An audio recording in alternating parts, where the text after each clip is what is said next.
भूगोल 10th class Bihar board. तो हमने जो सवाल पढ़ा था उसके आगे की सवाल हम चलते हैं। तो सवाल क्या है, चिपको आंदोलन क्या है? चिपको आंदोलन क्या है? तो चिपको आंदोलन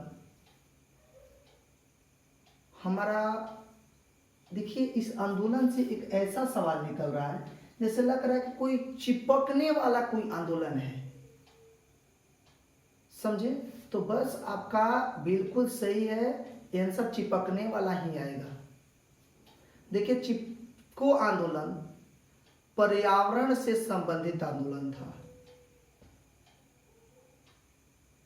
चिपको आंदोलन पर्यावरण से संबंधित आंदोलन था और यह आंदोलन सबसे पहले उत्तर प्रदेश, कहाँ? चिपको आंदोलन सबसे पहले यूपी उत्तर प्रदेश 1970 ईस्वी में चलाया गया था। कारण यह था कि उत्तर प्रदेश में वन की कटाई हो रही थी और वन की कटाई होने से पर्यावरण हमारा क्या होता है, दूषित हो जाता है। इसीलिए उत्तर प्रदेश में 1970 की बात है, वहां पर वन की कटाई अधिक मात्रा में हो रही थी, इसीलिए वहां के लोगों ने चिपको आंदोलन चलाया था। अर्थात पौधे को पकड़ लेते थे, उसमें चिपक जाते थे ताकि लोग उसकी कटाई न कर सके। परंतु हमारे 10th क्लास की जो सवाल है इसमें हमारी उत्तराखंड का वर्णन किया गया है। तो उसके बाद हमारा उत्तराखंड 1973 ईस्वी की बात है। चिपको आंदोलन उत्तराखंड में 1973 में चलाया गया था। उत्तराखंड में कारण यह था कि जो वन विभाग के ठेकेदार थे वो वन की कटाई करने लगे। उन्होंने वन के कितने कटाई करनी थी उन लोगों को, ठेकेदार को? 2400। कितने? 2400। उन लोगों ने लिस्ट बनाया था 2400 वन की कटाई करने की। तब सुंदरलाल बहुगुणा एक व्यक्ति थे जिनको पर्यावरणविद कहा जाता है। वो पर्यावरण के लिए जाने जाते थे। वो काफी बूढ़े थे, ठीक है? तो कौन व्यक्ति थे? सुंदरलाल बहुगुणा। सुंदरलाल बहुगुणा थे एक व्यक्ति। उन्होंने उत्तराखंड में जब ठेकेदार वन की कटाई कर रहे थे तो उन्होंने जनता को वन के बारे में बताया, पर्यावरण के बारे में बताया। जिसके बाद क्या हुआ कि कुछ लोगों ने, बहुत लोगों ने सुंदरलाल बहुगुणा के समर्थन में आ गए और सुंदरलाल बहुगुणा ने वन की कटाई के विरुद्ध में आंदोलन चलाया। वो पौधे को पकड़ लेते थे, चिपक जाते थे उसमें, ताकि जो ठेकेदार थे वो ठेकेदार वन की कटाई न कर पाए, ठीक है? कारण था कि ये सुंदरलाल बहुगुणा पर्यावरण के बारे में जानते थे कि वन की कटाई होने से हमारा पर्यावरण दूषित हो जाएगा और जब दूषित हो जाएगा तो हमारी ऑक्सीजन में कमी हो जाएगी, तापमान में वृद्धि हो जाएगा, समय समय पर वर्षा नहीं हो पाएगा, हम लोगों को अनेक बीमारियां होने लगेगी, जीव जंतु हम सब संकट में पड़ जाएंगे। तो वो जानते थे, इसीलिए उन्होंने सुंदरलाल बहुगुणा ने चिपको आंदोलन उत्तराखंड में चलाया था। तो पूछता चिपको आंदोलन के नेता कौन थे? सुंदरलाल बहुगुणा। यह कहाँ चलाया गया था? तो उत्तर प्रदेश और उत्तराखंड में भी, ध्यान रखेंगे, ठीक है? अगला सवाल,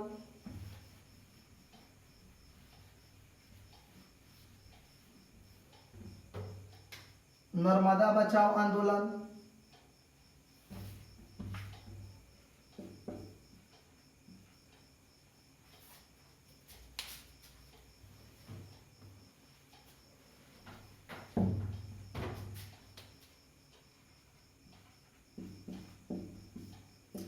नर्मदा बचाओ आंदोलन क्या है? नर्मदा बचाओ आंदोलन क्या है? नर्मदा बचाओ से आप एक बात जरूर याद रखेंगे, नर्मदा नदी। नर्मदा बचाओ से आप नर्मदा नदी याद रखेंगे, ठीक है। गुजरात की कहानी है मेरे छोटे भाई, गुजरात की कहानी है। गुजरात में नर्मदा जो नदी है, नर्मदा नदी, गुजरात में जो नर्मदा नदी है उस पर एक बांध बनाया जा रहा था, उसका नाम था सरदार सरोवर बांध। गुजरात में नर्मदा नदी पर सरदार सरोवर बांध बांधा जा रहा था और इस बांध को बांधने से नर्मदा नदी जो था वहां पर जल एकत्रित हो जाता था और जल एकत्रित हो जाने से वो जल जो सरदार सरोवर बांध था उसके इर्द गिर्द जो गांव था उस गांव में उसका पानी फैलने लगा। किसका पानी फैलने लगा? नर्मदा नदी का। जब सरदार सरोवर बांध बांधा गया तो बांध बांधने से क्या होता है? जल एकत्रित होने लगता है। जब जल एकत्रित होने लगता है तो वही जो था इस नदी का पानी इर्द गिर्द के गांव में फैलने लगा और लोगों की फसल बर्बाद होने लगी, उनके घरों में पानी प्रवेश करने लगा।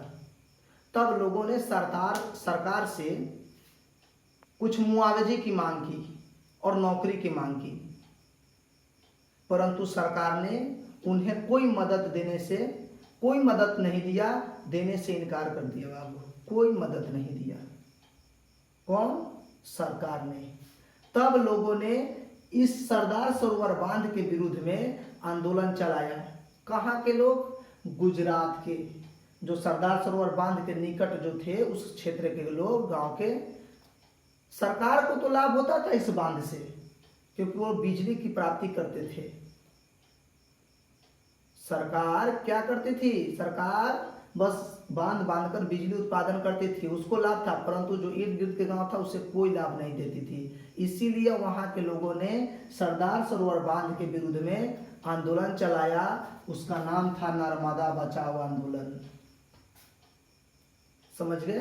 नर्मदा बचाओ आंदोलन। कहाँ? अब सवाल है कि सरदार सरोवर बांध किस नदी पर है? नर्मदा नदी पर। और सरदार सरोवर बांध किस राज्य में है? तो आप समझ गए, गुजरात में। कहाँ? गुजरात में।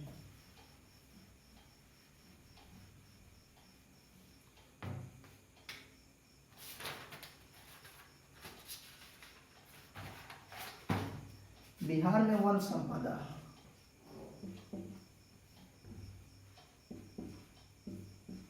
बिहार में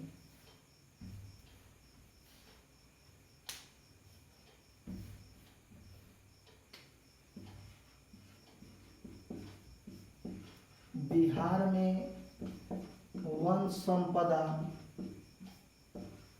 की स्थिति का वर्णन करें।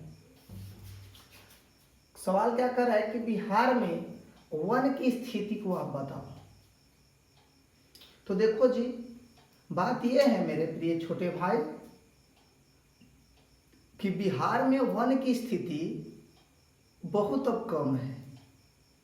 कारण यह है कि जब झारखंड बिहार में था तो बिहार का वन में भी नाम था, इसका भी कोई स्थान था वन के माध्यम से, परंतु झारखंड के अलग हो जाने से जितना भी झाड़ी वाला भाग हुआ, वन वाला क्षेत्र, वो सभी झारखंड में चला गया और जो बाहरी भूमि आया फसल उपज वाले क्षेत्र वो बिहार में हो गया।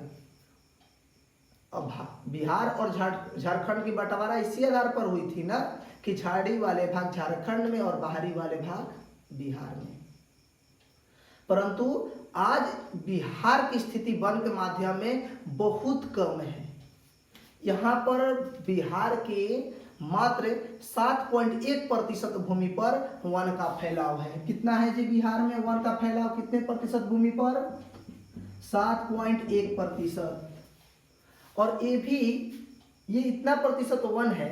और कौन कौन सी ये जिला में है, तो जो झारखंड से सटा हुआ जिला है बिहार का, उसी जिला में है। जैसे बांका, कैमूर, औरंगाबाद। देखिए बांका, कैमूर, औरंगाबाद, पश्चिमी चंपारण, जमुई, कैमूर, रोहतास इत्यादि, ये सब जो जिला है, तो हमारे ध्यान के इस जिला में थोड़ी सी ज़्यादा वन की मात्रा अधिक है, वन का फैलाव है। ठीक है, अगर आप समझ गए तो क्या लिखेंगे, बिहार में वन की स्थिति बहुत कम है। यदि वन के माध्यम से देखा जाता है तो बिहार की स्थिति बहुत कमजोर है। केवल यहाँ पर 7.1% भूमि पर वन का फैलाव है। परंतु जब झारखंड बिहार से अलग नहीं हुआ था तो बिहार का भी कोई स्थान था, परंतु अलग हो जाने से पूरे वन क्षेत्र झारखंड में चला गया, जिससे बिहार की स्थिति कमजोर हो गई। समझे?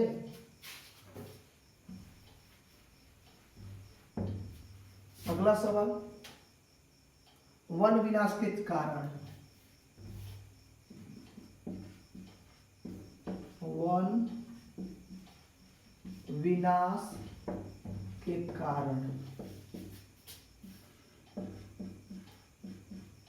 वन विनाश के कारण क्या है? देखिए वन विनाश का कारण क्या है कि वन का विनाश अर्थात वन कैसे समाप्त हो रहा है। कारण यह है वन विनाश के कारण कि पहला तो जनसंख्या में वृद्धि हो रही है। हम लोगों की जनसंख्या में वृद्धि होने के कारण तेजी से वन की कटाई हो रही है। जैसे माना कि एक घर में पहले हम लोग रहते थे, हमारे जो खेत था उसमें कुछ वन होती थी, परंतु आज लोग क्या कर रहे हैं कि बंटवारा कर करके खेतों में घर का निर्माण कर रहे हैं। और जब घर का निर्माण कर रहे हैं तो क्या कर रहे हैं, वो वन की कटाई भी कर रहे हैं।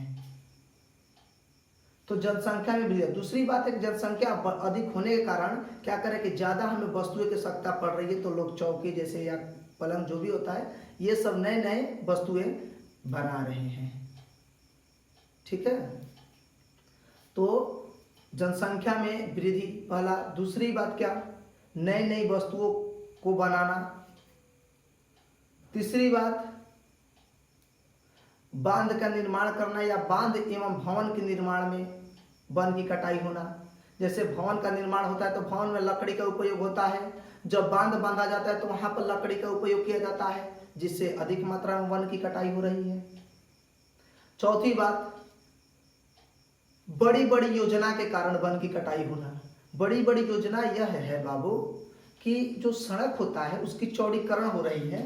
माना कि यह सड़क हो गया, सड़क के इस पार क्या है, वन का रोपण किया गया है, वन है। अब बताओ कि जब चौड़ीकरण होगा अर्थात तो रोड जब चौड़ा होगा, इधर जब चौड़ा रोड बढ़ेगा तो बताओ इधर से ऐसे बढ़ेगा, तो आखिर ये जो वन था इसकी कटाई की जाएगी कि नहीं की जाएगी। और ये वन की कटाई हो गई, जो इस यहाँ पर वन था इसकी कटाई कर दी गई, ये सड़क के चौड़ीकरण के कारण। तो या रेलवे के चौड़ीकरण, जो रेलवे होता है उसके इर्द गिर्द किनारे क्या होता है, वन होता है। जब चौड़ीकरण होता है तो उस वन की कटाई कर दी जाती है। तो रेलवे या रोड की चौड़ीकरण करने के कारण वन की कटाई होना।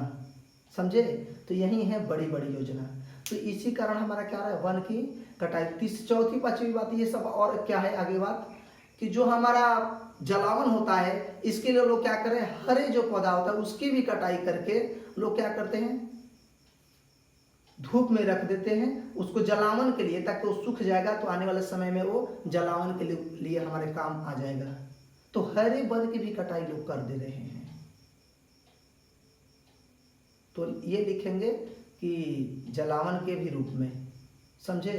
क्योंकि जलावन के रूप में सूखे की कटाई तो होती ही है, लोग अब हरे की भी कटाई कर रहे हैं।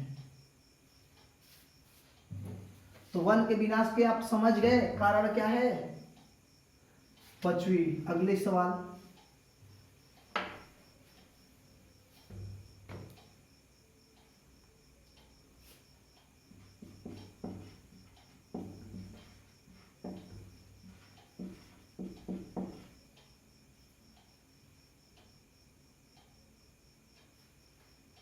वन के पर्यावरण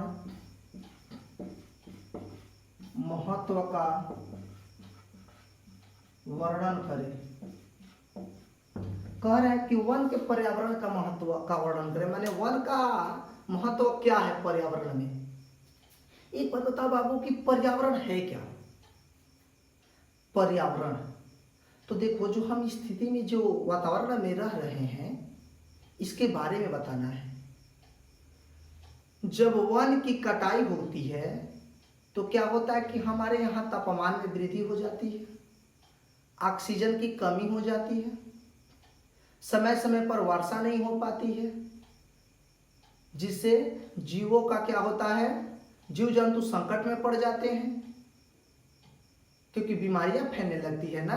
तो बात यह है कि अब तो वातावरण दूषित हो जाएगा जब पौधे की कटाई होगी।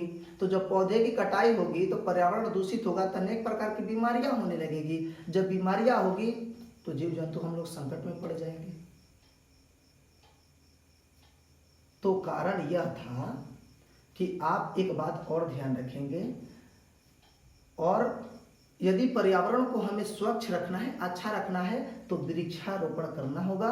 वृक्षारोपण करने से क्या होता है कि समय समय पर वर्षा होती है और पर्यावरण हमारा स्वच्छ रहता है। समझे। तो पर्यावरण के महत्व में सबसे पहले क्या है, पर्यावरण को यदि स्वच्छ रखना है तो मुख्य कारण है वन। ठीक है।